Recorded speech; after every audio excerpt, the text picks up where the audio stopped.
Now to some developing news, and there's been an inquiry into asic over the past couple of years. So this is the Australian Securities and Investments Commission. It's the corporate regulator looking into its capacity and capability, basically asking the question, is it doing its job? And the report has just been published. And this inquiry has found that asic is too focused on its own internal problems, too sprawling to carry out its duties under the law, and should be split into two separate regulators, according to this Senate inquiry. In its final report, the 20-month inquiry by the Senate Economics Committee found Australia's corporate and financial services regulator consistently fails to prosecute offenders, and it responds to most reports of alleged misconduct by taking no further action. This inquiry found when the regulator did manage to take enforcement action, the civil penalties it imposed were often at odds with the scale of the offending, and few criminal sanctions were ever achieved. So that's some developing news that's only just come through from this Senate report into the Australian Securities Investments Commission that's just been released. We're going to be having analysis of that over the coming hours. One of the primary drivers in Australia behind the Banking Royal Commission and a previous inquiry into asic, Jeff Morris, is going to be with us to talk through what's happened. Yeah, he blew the whistle on the Commonwealth Bank over what it was doing, ripping off people through their financial planners. And he's been really frustrated with asic inaction over the years. So that'll be a really good chat coming up with Jeff Morris. I think we're going to be speaking to him in about 20 minutes. Either way, in the next hour or so, we'll be chatting to him and our business presenter, Nassim Khadem, about this report that has just been released. Okay, now back to this breaking news. A Senate inquiry's scathing final report into the Australian Securities and Investments Commission has recommended the watchdog be split up. The 20-month-long inquiry by the Senate Economics Committee says asic routinely fails to prosecute corporate crime because its remit is too wide. Now, this report has only just come out, so I'll just go through a few of the recommendations with you before we get to Jeff Morris. He's been a key figure in this over the last 16 years now. He blew the whistle on the Commonwealth Bank doing the wrong thing by consumers and fought to get an inquiry up and finally got the Royal Commission. And he's been really frustrated with asic over the years because he went to asic to raise the alarm and was met with a bit of a brick wall. So it'll be really interesting to hear what he's got to say. But just going through a few of these recommendations first. So recommendation 1, the Australian government recognised that asic has comprehensively failed to fulfil its regulatory remit. That's a pretty big blow to start with. It also says the failures call into question whether its remit is too broad for it to be an effective and efficient agency, and the government should strongly consider separating its functions between a company's regulator and a separate financial conduct authority. There are 11 recommendations. I'm not going to go through them all, but I'll just go to a couple of the others. The committee recommends the Australian government make it a legislated regulatory objective of the Commission or other regulatory authorities to establish and maintain a high level of transparency of investigation and enforcement outcomes. It also goes to whistleblower provisions, talking about compensation. It'd be interesting to hear from Jeff on them. And the committee recommends the regulatory authorities adopt an enforcement approach which prioritises the litigation of all serious instances of suspected breaches of corporations law, particularly in cases where consumer losses arise or could have potentially arisen from such breaches. So that's just going through 3 or 4 of these recommendations of this inquiry that's just come out. Jeff Morris, who I mentioned, is a whistleblower on the banking industry who triggered an asic Senate inquiry back in 2013 and also eventually the Royal Commission as well, and he joins us now. Jeff Morris, welcome. Thanks, so Joe. You've kind of been here before, and so how does it feel after hearing some of these recommendations from this Senate inquiry? Well, it's deja vu, really. I mean, the the Senate inquiry in 2013-14, which came out of the revelations about the Commonwealth Bank, and part of those revelations were that ASIC basically was a corporate lapdog, and CBA just tickled their tummy and they rolled over. So in many ways I blew the whistle more on ASIC than anything else, and in fact you can trace all the misbehaviour in the financial services sector, not just Commonwealth Bank, the other banks as well. It all came back to the fact that there was a regulator who was missing in action. And that inquiry reported almost exactly 10 years ago in 2014, and in a 547-page report was absolutely scathing of ASIC. They made the comment that they were recommending a royal commission, which they didn't do lightly, because they couldn't trust ASIC to do their job properly in relation to the Commonwealth Bank.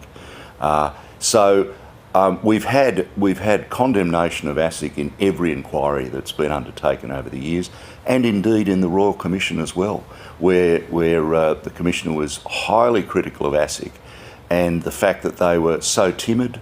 They never took on the big end of town in litigation. Little financial planner operating out of the corner store, they might muster the courage to beat him up occasionally and score a cheap headline. But I mean, I've said, based on my experience from 2008, I've said before, getting ASIC to do their job was literally like flogging a dead horse. They were just inert. And so you've heard these scathing words about ASIC before.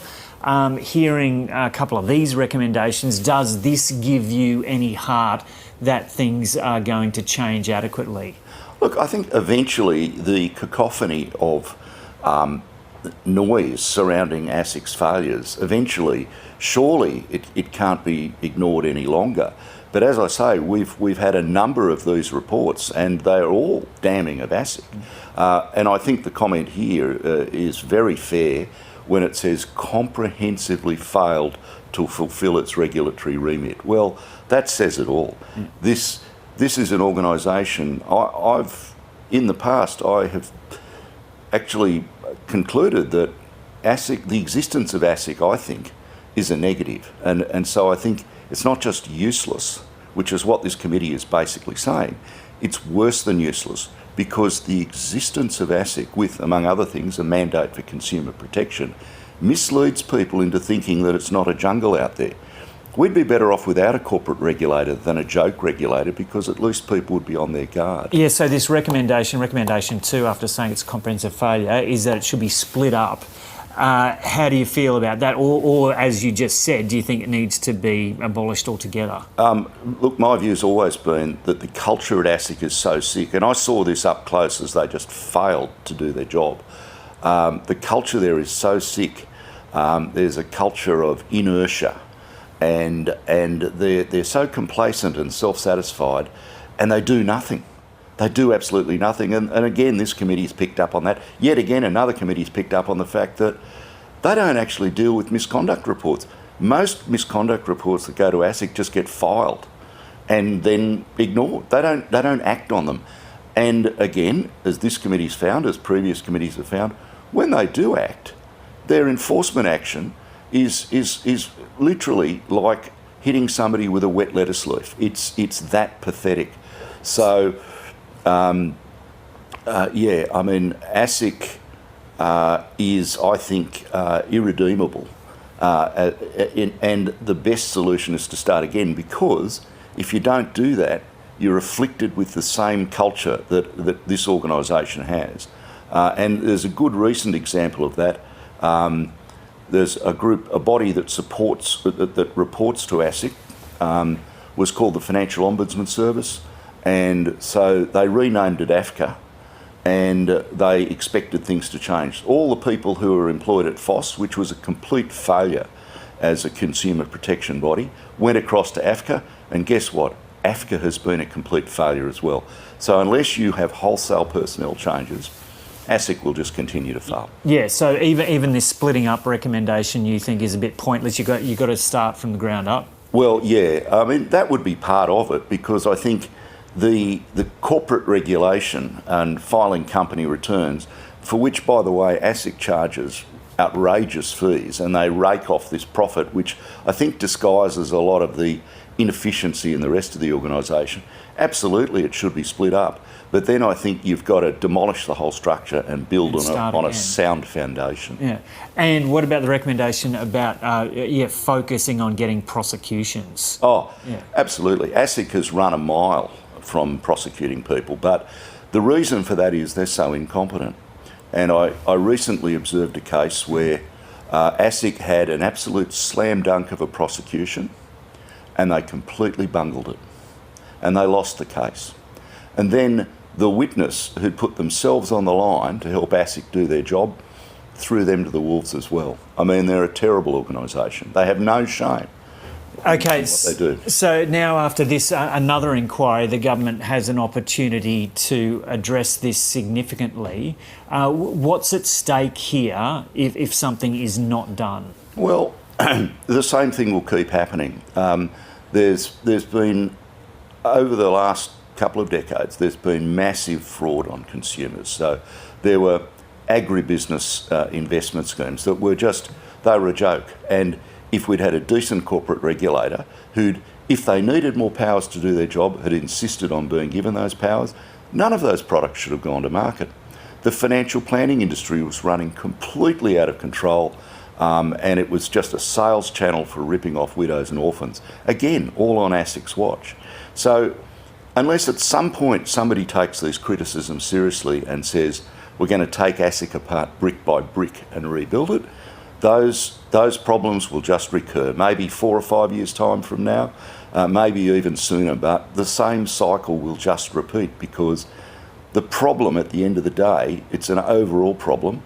As Napoleon said, a major disaster implies a major culprit, and the culprit in terms of the disaster that's been our financial services sector is ASIC, the regulator. What about this recommendation in regards to whistleblowers? Because as you've been enveloped by this over the last 16 years, you've worked very hard on the whistleblower front. One recommendation here, amending whistleblower protection provisions in the Corporations Act to include pecuniary incentives and compensation for whistleblowers who make a substantiated disclosure. Yeah.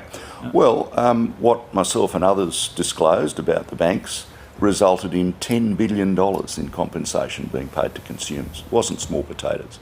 There were whistleblowers who were put in hospital through the strain they were put in.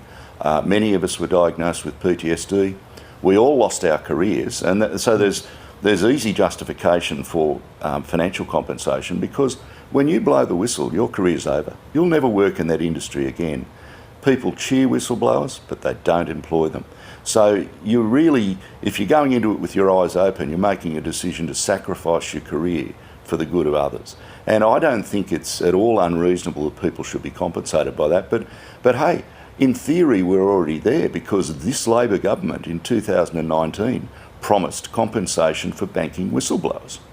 I've yet to see any of that. They've been in power for 2 years. So this isn't a big leap. This is something that the Labor Party committed to 5 years ago, and yet they're still consulting about it. It's a constant talk fest and no action ever comes of it. But I seriously wonder, I think this government is all over the place on whistleblowers. I mean, this is absolutely what should happen if you want to stamp out corruption, is reward whistleblowers so more come forward. But this government, despite talking a big game on whistleblower protection, about 6 weeks ago it put a whistleblower in prison. So amongst the whistleblower community, the Albanese government has less credibility than any other in living memory after what they've done. And nobody could trust them. So even if there were rewards, that wouldn't fix it. And Jeff Morris, after having been through everything you've been through after blowing the whistle 16 years ago, and the challenges you faced since then, would you do the same thing again now? I would, and you know, I kind of saw fairly early on that this is where it was going to go, that ASIC was the problem, and ultimately to fix the problem that was the financial services industry in this country, ASIC had to be fixed. So this report has just, I guess, helped to throw that into even more stark clarity. And I think every time there's another report that comes out, that slams ASIC and reveals the fact they basically don't do their job, I think we move a bit closer to some worthwhile reform. So I'm glad to see it. Yeah. Okay, Jeff Morris, thanks so much for coming in and having a chat to us. Thank you, Joe. Pleasure. Okay, yeah, so this report has just been released by this Senate inquiry looking into ASIC. It's absolutely blasted it, saying it has comprehensively failed and has suggested it should be split up. And we just heard from Jeff Morris, a key whistleblower over the last 16 years, that they basically need to start from the ground up with ASIC, tear it down and build it again to ensure it is an effective organisation.